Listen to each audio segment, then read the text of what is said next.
সরকার যায়, নতুন সরকার আসে, কিন্তু পরিবর্তন আসে না মানুষের ভাগ্যে। কখনো বাজারে পণ্যের কোনো ঘাটতি থাকে না, তবে দাম কমে না। এখন শীতের মৌসুম, বাজারে সবজি ভরপুর, কিন্তু দাম এখনো ক্রেতাদের নাগালের বাইরে।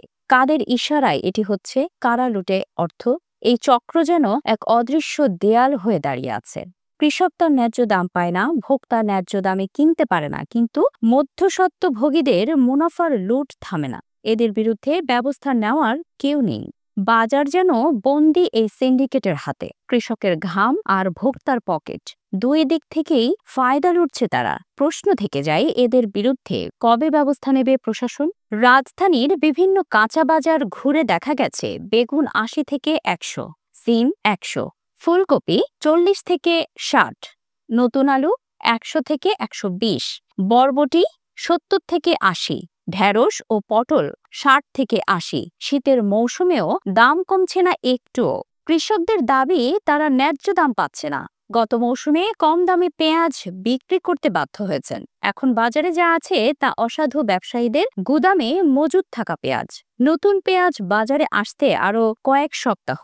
এখন যদি আমদানির অনুমতি দেয়, আমরা তো পুরো ক্ষতিগ্রস্ত হব। অর্থাৎ কৃষক ক্ষতিতে, ভোক্তা চাপে, আর লাভে একদল সিন্ডিকেট।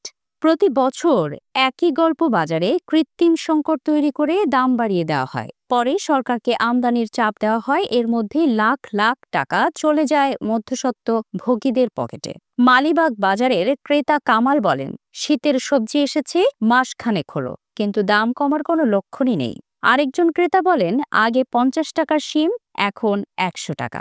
সাধারণ মানুষ কি খাবে? এক সপ্তাহে ব্রয়লার মুরগির দাম বেড়েছে কেজিতে ২০ টাকা, সোনালী মুরগি ৩০০ থেকে ৩৩০ টাকা, দেশি ৫৫০ থেকে ৬৫০ টাকা, ইলিশের দামও ১৫০০ থেকে ৩০০০ টাকায়। আড়তদারদের দাবি, গত মাসে অস্বাভাবিক বৃষ্টিতে উৎপাদন কমেছে, ফলে এখনো সারা দেশ থেকে ঢাকায় সরবরাহ শুরু হয়নি। আগামী ৭ থেকে ১০ দিনের মধ্যে দাম কমতে পারে।